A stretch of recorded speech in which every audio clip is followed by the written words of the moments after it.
자, 오늘은 익숙한 것에서 벗어나는 인생이란 제목으로 여러분과 은혜를 나누고자 합니다. 창세기 19장 14절에서 17절 그리고 24절에서 26절 말씀, 여러분이 잘 아시는 말씀이에요. 한번 볼까요? 자, 이야기를 잘 생각하면서 읽도록 하겠습니다. 자, 시작.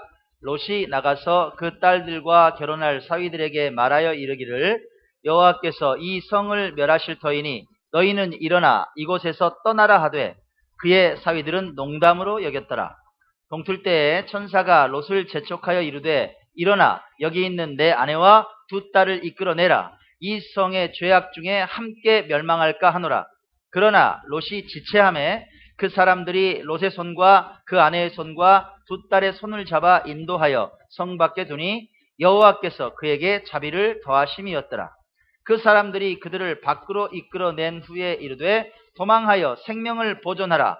돌아보거나 들에 머물지 말고 산으로 도망하여 멸망함을 면하라. 24절부터 읽습니다. 시작. 여호와께서 하늘 곧 여호와께로부터 유황과 불을 소돔과 고모라에 비같이 내리사 그 성들과 온 들과 성에 거주하는 모든 백성과 땅에 난 것을 다 엎어 멸하셨더라. 롯의 아내는 뒤를 돌아보았으므로 소금 기둥이 되었더라. 지난 2007년 6월에 한국인 관광객 13명을 포함해서 탑승자 22명을 태운 캄보디아 여객기가 추락했습니다. 타고 있었던 전원이 다 사망했죠. 이 사고는 악천후나 아니면 비행기의 노후, 이것이 사고의 이유가 아니었습니다. 뭘까요? 그건 조종사의 자만심에서 비롯된 인재였습니다. 비행기가 추락한 지역은 어디냐면 프놈펜에서 약 167km 정도 떨어진 캄보디아의 캄포트라는 지역입니다. 어떻게 생겼냐면 해발 1080m 정도는 복고산이 딱 버티고 있어요. 산악지형이에요. 평균 그 지역은 600m에서 800m 정도 되는 막 산악이 펼쳐져 있는 그런 높은 지역입니다. 그런데 이 비행기가 그곳을 약 600m 정도 높이로 날고 있었어요. 높게 날았어요? 낮게 날았어요? 그렇죠. 800m 정도 되는 산악지형인데 더 높게 날아야죠. 근데 600m 정도로 낮게만 올라갔다 내려갔다 이렇게 막 위험하게 날고 있는 거예요. 그 사실을 캄보디아 시아누쿠빌 공항 관제탑에서 알았어요. 야, 이거 문제네. 이거 뭐야 이거 도대체. 빨리 연락해. 고도가 너무 낮다. 빨리 고도를 높여라. 이렇게 말을 했어요. 높이면 되잖아요. 그때 조종사가 아주 거만하게 말합니다. 걱정 마. 내가 아주 익숙한 지역이야. 내가 아주 잘 아는 지역이야. 이런 뭐 한두 번 왔다 갔다 해서 걱정하지 말고 나를 믿어라. 그랬습니다. 경고를 무시했죠. 결국 비행기는 추락했습니다. 탑승객 전원이 사망했죠. 내가 이 지역을 너무 잘 알고 있다. 나 익숙하다.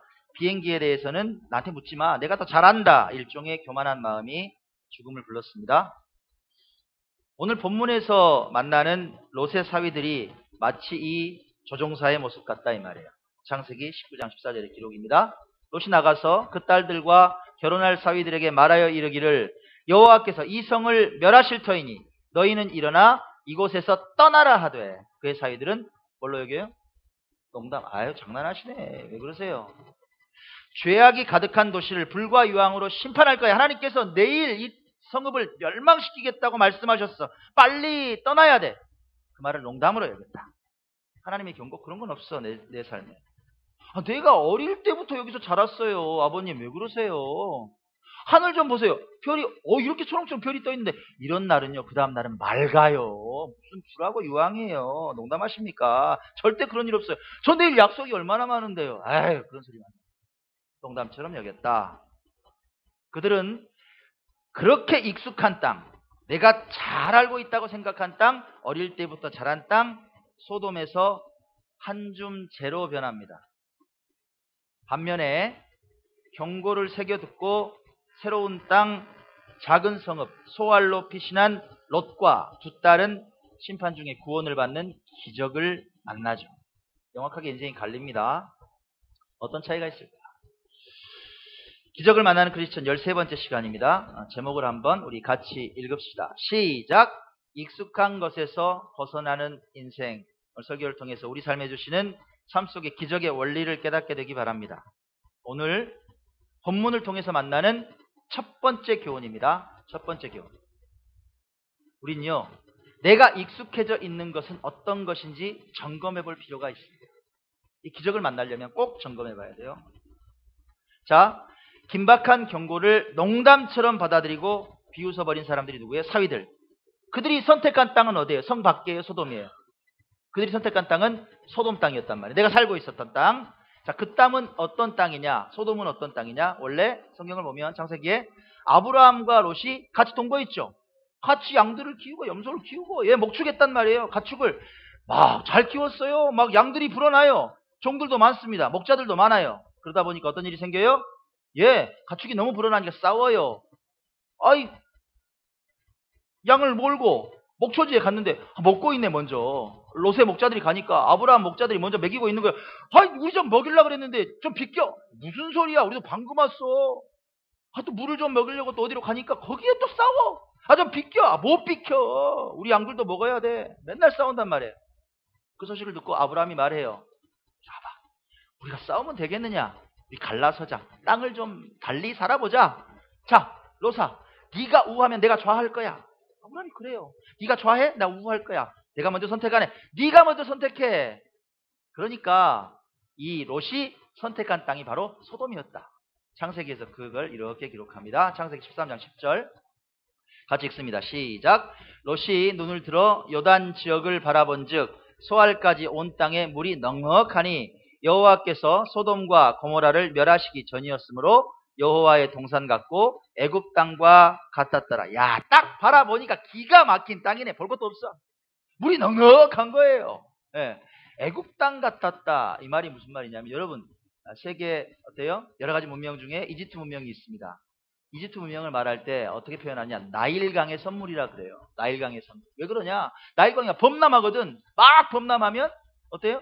그 땅이 이제 막 물기를 머금은 땅이 돼서 농사짓기 좋은 땅이 되거든요. 심으면 자라는 거야. 그래서 문명이 발달하게 됐어요.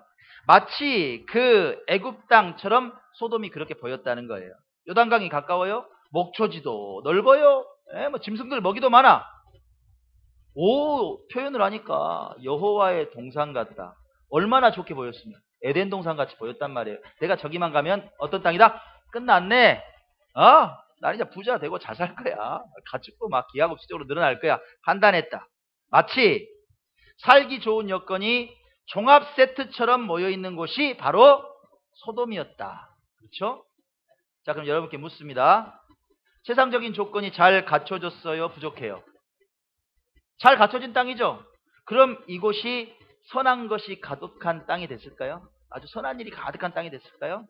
안타깝게 그 반대가 됐어요. 자, 하나님께서 그 땅을 쓸어버리시려고 천사들을 보내십니다. 누구에게 왔어요? 롯에게 왔어요. 아브라함의 기도 때문에 롯에게 왔어요. 롯의 집에 머물러요. 그때 누가 오느냐? 그 소돔 백성들이 막 달려와요. 야! 문 열어봐! 문 열어봐! 왜 문 열려고 그랬을까요? 성경은 이렇게 기록해요. 수많은 사람들이 몰려들었어요. 롯의 집에. 문을 두드려.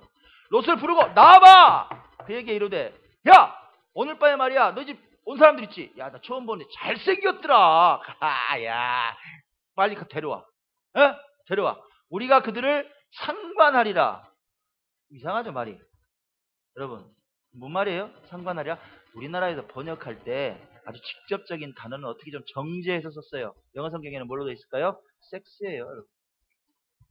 성관계 한다고 끌어내라고 처음 봤는데 잘생겼다 이거야. 그러면 여자들이 왔겠네? 그 천사들은 남자들의 모습이었으니까. 여성들이 와서 막 끌어내세요 이랬을까? 아니요, 남자들이 왔어요. 무슨 얘기예요?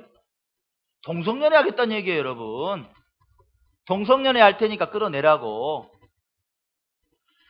자, 우린 이 사건 하나만 놓고 보더라도 그 땅에 얼마나 많은 죄악들이 넘쳐났을지 상상해 볼 수 있죠. 성적인 방종의 끝, 죄악의 끝, 세상의 쾌락과 탐욕이 넘쳐나는 땅 소돔.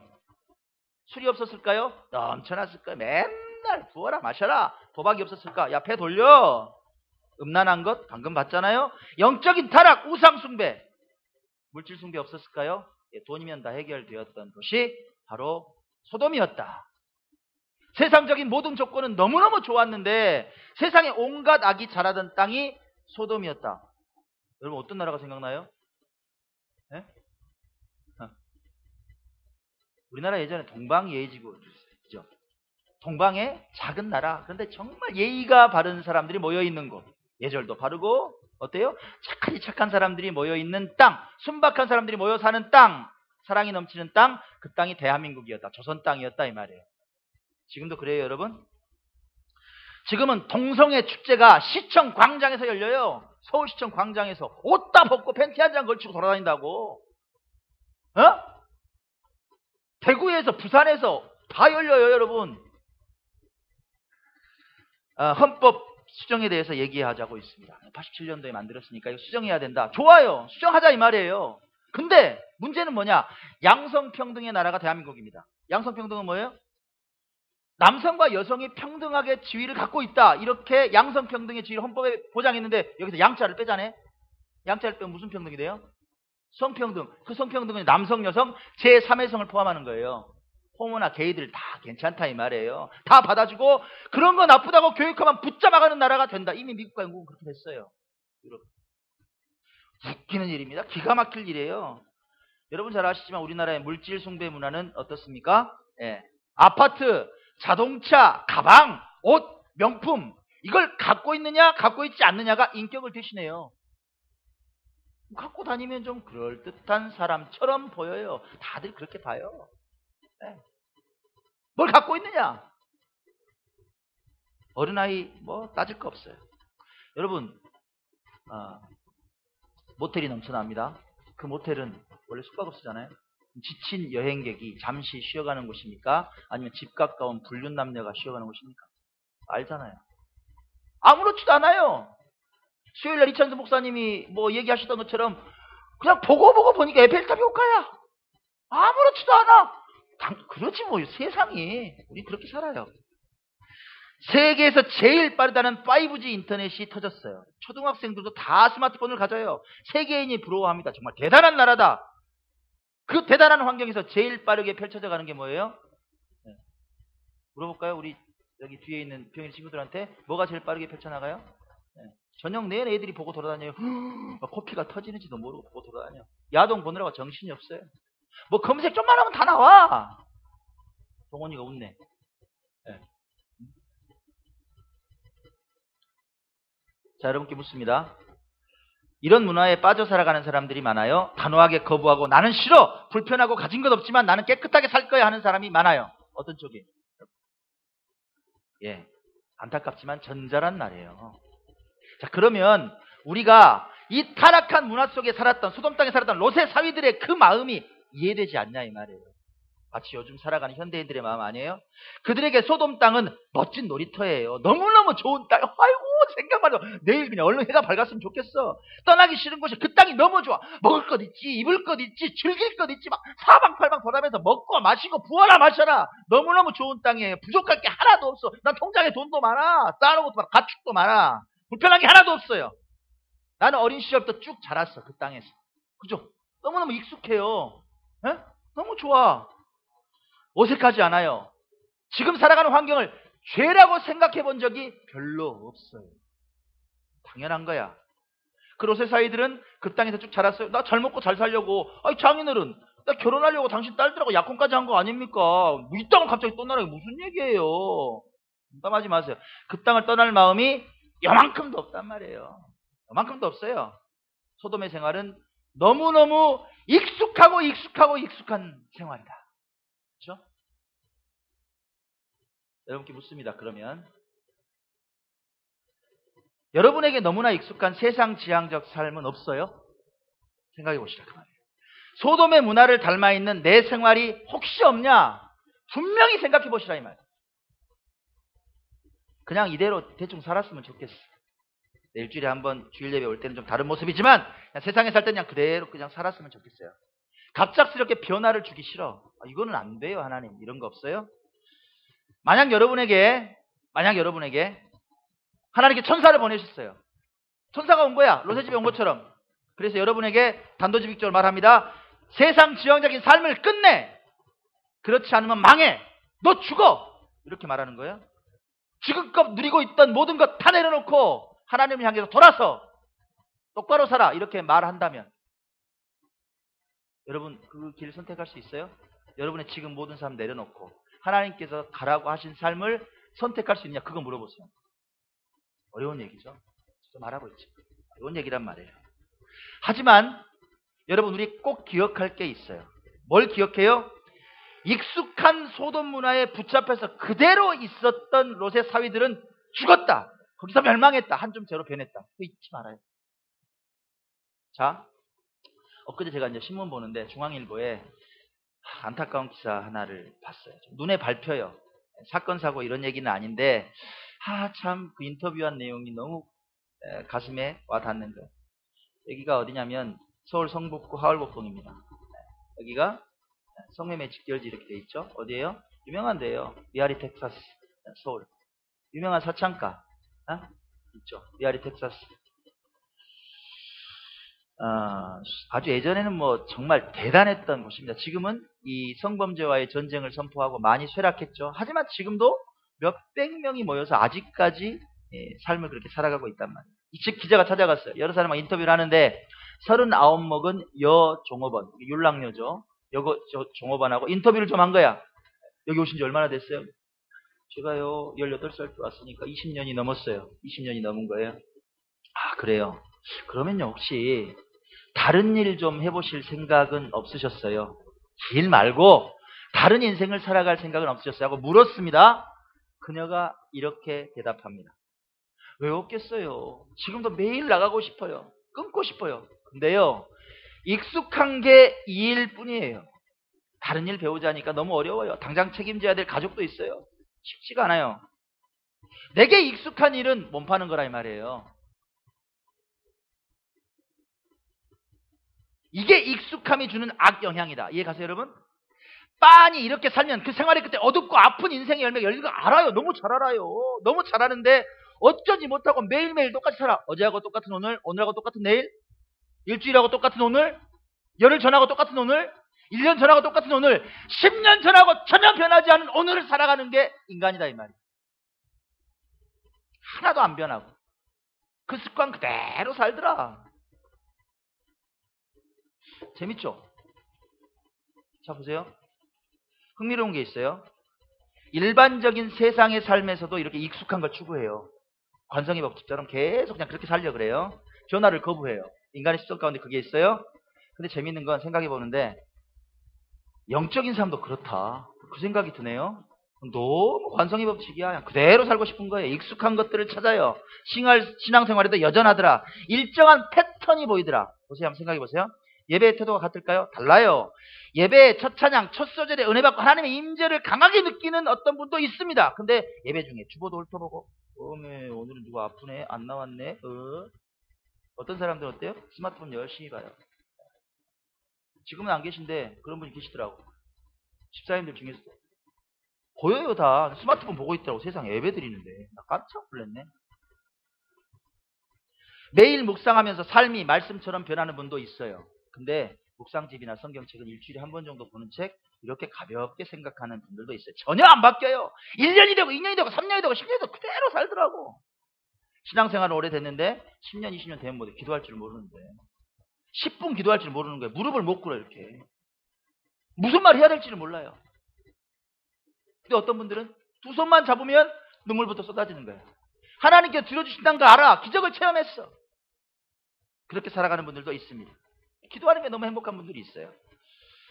가진 것 없고 정말 불편하고 부족한 삶 가운데 사는데 하나님께 온 정성을 다해서 헌신하는 크리스천들이 있죠. 근데 먼저 구별하여 드리는 것 어디 있습니까? 다 쓰고 남은 것, 찌꺼기 같은 예물을 마지못해서 드리는 사람들도 있죠. 여기는 없습니다. 있어요. 그런 거. 이런 신앙 패턴이 익숙함으로 자리 잡는다는 이해 가세요? 익숙해져요. 전혀 어색하지 않고 그냥 그대로 사는 거예요. 자, 그럼 결과가 어떻게 될까요, 여러분? 결과는 빤합니다. 한쪽은 영적인 진보가 있고 하나님의 기적을 만나죠. 그렇겠죠? 다른 한쪽은 제자리 걸음이나 퇴보가 있을 뿐이다. 이건 명확합니다. 틀림없다. 여러분 어느 쪽으로 익숙하세요? 그걸 점검하십시오. 사랑하는 여러분, 내가 익숙해져 있는 세상의 문화는 무엇입니까? 여러분이 익숙해져 있는 영적인 패턴은 어떤 겁니까? 그걸 점검하시기 바랍니다. 아멘. 자, 두 번째 우리에게 주시는 교훈입니다. 자, 여러분, 소돔이 그립다고 뒤돌아보지 마십시오. 소돔이 그립다고 뒤돌아보지 마세요. 자, 동틀 때 천사들이 롯을 재촉합니다. 아직까지 뭐하고 있어? 빨리 떠나라니까. 아직까지 뭐하고 있어? 막 재촉해요. 근데 롯의 반응이 문제가 있어요. 저도 성경 읽다가 다시 이랬구나, 롯이. 보여요, 그게. 뭘까? 16절과 17절 보니까 그게 보여요. 보세요. 같이 읽어봅시다. 시작. 그러나 롯이 지체하매 그 사람들이 롯의 손과 그 아내의 손과 두 딸의 손을 잡아 인도하여 성 밖에 두니 여호와께서 그에게 자비를 더하심이었더라. 그 사람들이 그들을 밖으로 이끌어낸 후에 이르되 도망하여 생명을 보존하라. 돌아보거나 들에 머물지 말고 산으로 도망하여 멸망함을 면하라. 지체했네. 지체했다는 얘기는 뭐예요? 나 갈까? 가야 되는데 내일 뭐 그냥 유황이 쏟아진다. 나 갈까? 아이 근데 그 양 있잖아. 6천 마리는 어쩌고 내가 그거 가냐고. 이해가세요? 나 쌓아둔 거 많은데 이거 나도 어떻게 가냐고 내가. 그럼 죽는다는데 가? 바로 가? 이거 하고 있어. 여러분, 수많은 양떼 때문에 왔어요. 그러면 재산이 늘어났을까요? 줄었을까요? 줄었죠. 종들이 줄었을까요? 늘었을까요? 늘었다고. 늘었어요. 그게 고민이다 이 말이야. 자신의 세상적인 기반이 다 닦여 있어요. 그것을 놓고 떠날 수가 없었다. 미련이 남았다 이 말이에요. 소돔에 미련이 남았다. 그래서 천사들이 경고하는 거예요. 뒤도 돌아보지 말고 그냥 가라 빨리. 그 미련 남은 걸 아니까. 자, 이렇게 지체하고 머뭇머뭇하니까 롯과 그의 가족을 천사들이 아주 강권적으로 성 밖으로 인도합니다. 일단 재밌어요. 여기 읽어보면 롯의 손과 그 아내의 손과 두 딸의 손을 잡아 인도했다. 그리고 성 밖에 두었다. 꼭 이렇게 꼭 두었다. 이런 표현 같이 느껴졌어요. 알 수는 없어요. 손 잡아. 그래서 하나, 둘, 셋, 넷 이렇게 나왔는지 아니 어때요? 천사들이 능력이 있으니까 뿅 하고 순간 이동했는지 그건 모르겠지만 어찌됐든 강권적으로 급하니까 이동시켰단 말이에요. 안전한 곳으로. 예. 근데 여기서 우리가 순간 이동이나 인도함보다 더 눈여겨봐야 될 문장이 있다. 뭐냐? 그건 이거예요. 같이 읽읍시다. 시작. 여호와께서 그에게 자비를 더하심이었다. 이거예요. 잊지 않아야 됩니다. 여러분 어떻게 크리스찬 되셨어요? 여러분이 왜 믿게 되셨냐고요? 어떻게 이렇게 은혜의 세월을 우리가 살아갈 수 있습니까? 우리의 삶에 왜 축복과 기적이 계속 넘쳐나요? 왜? 이유는 하나예요.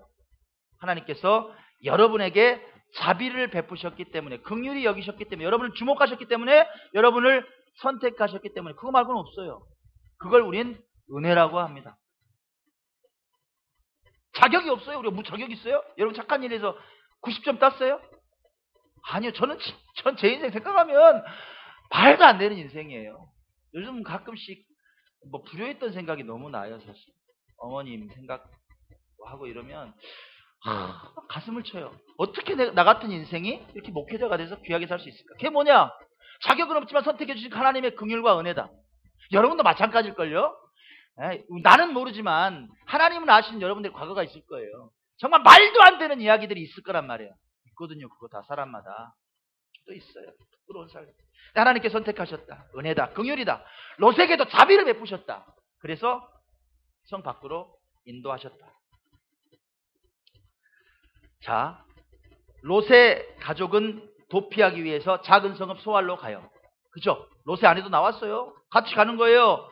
그리고 동이 터요. 소돔과 고모라가 불바다가 됩니다. 사람들이 다 죽고 멸망해요. 그런데 이 기사 말미에 안타까운 일 하나가 기록이 되죠. 우리가 아까 읽었어요. 어떤 일이에요?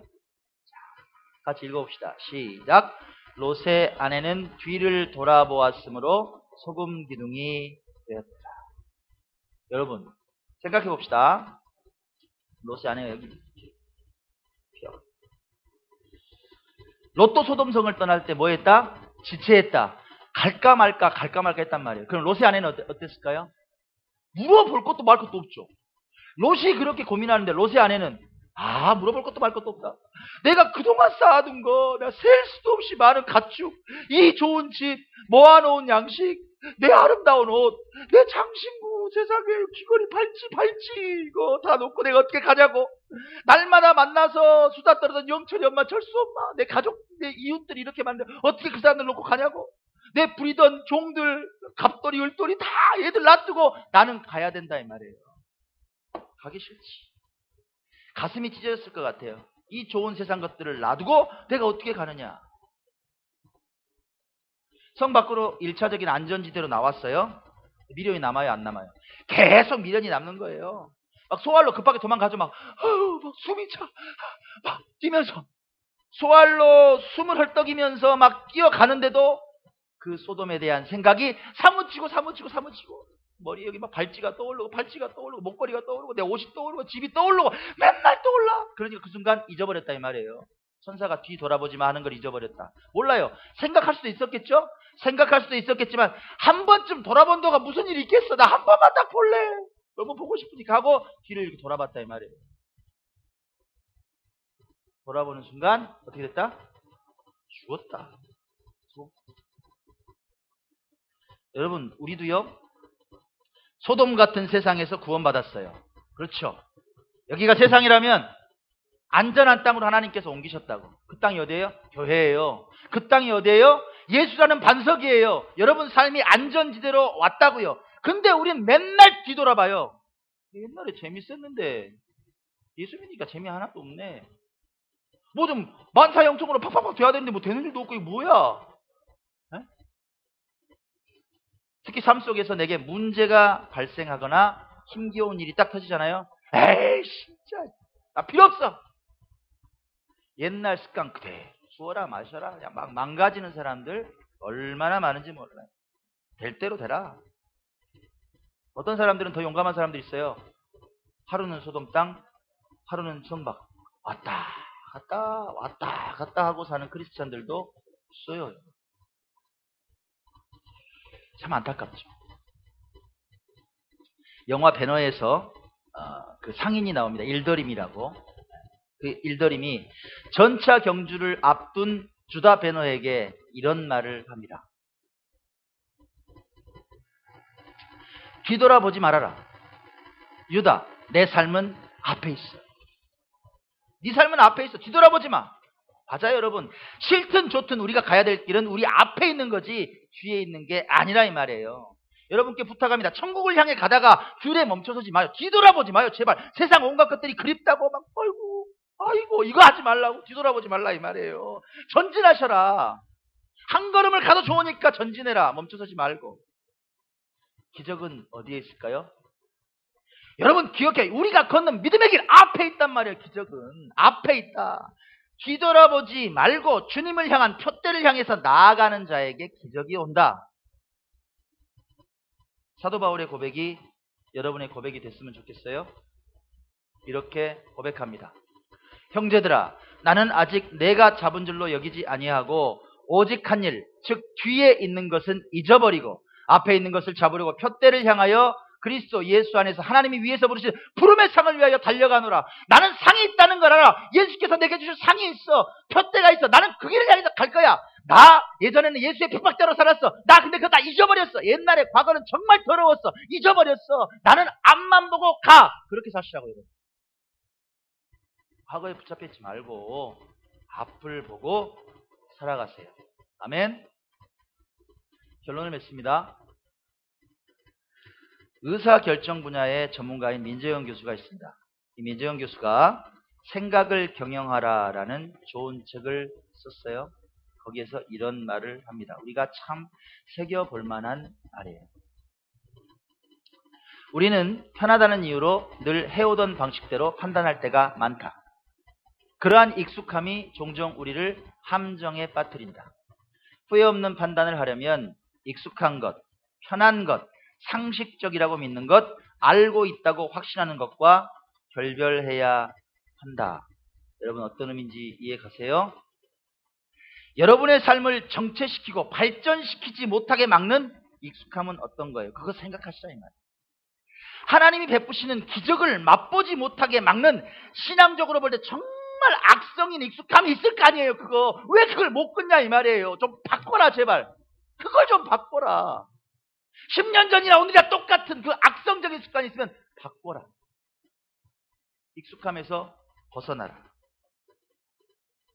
사랑하는 여러분이 그 익숙함에서 벗어나서 새로운 도전과 헌신의 삶을 선택하고 하나님께서 베푸시는 기적을 만나는 여러분들이 되시길 간절히 축원합니다. 아멘. 예수님을 찬양합시다.